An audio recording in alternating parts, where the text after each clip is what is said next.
Le traitement du cancer de l'ovaire repose sur la chirurgie et la chimiothérapie. Concernant les modalités de la chimiothérapie, le traitement standard est une association à base de sel de platine par carboplatine AUC5 et paclitaxel 175 mg par mètre carré tous les 21 jours pour au moins 6 cycles, dont 2 en post-opératoire. Les options de traitement peuvent être la même chimiothérapie selon un mode hebdomadaire avec carboplatine AUC2 et paclitaxel 60 mg par mètre carré toutes les semaines pour les patientes âgées avec des critères de fragilité oncogériatrique. Le bevacizumab est indiqué pour les stades 3 et 4 en post-opératoire. 2 cycles de chimiothérapie seront réalisés au minimum en post-opératoire. Donc une chimiothérapie néoadjuvante est indiquée pour les stades non résécables, stades 3C et 4.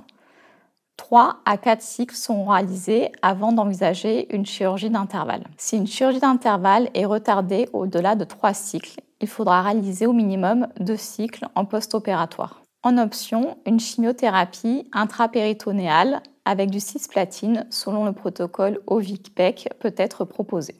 Concernant la stratégie thérapeutique, lorsque le diagnostic est fait à un stade avancé, stade 3 ou 4, une évaluation de la résécabilité chirurgicale est réalisée.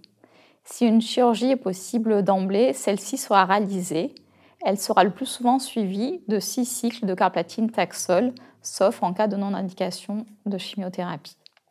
Si une chirurgie d'emblée n'est pas possible, une chimiothérapie néoadjuvante par 3 à 4 cycles de carplatine Taxol sera réalisée avant d'envisager une chirurgie d'intervalle, puis à nouveau 2 cycles de carplatine et Taxol en post-opératoire. En cas de tumeur définitivement non résécable de façon complète, la patiente recevra 6 cycles de chimiothérapie avec introduction d'Avastin en entretien.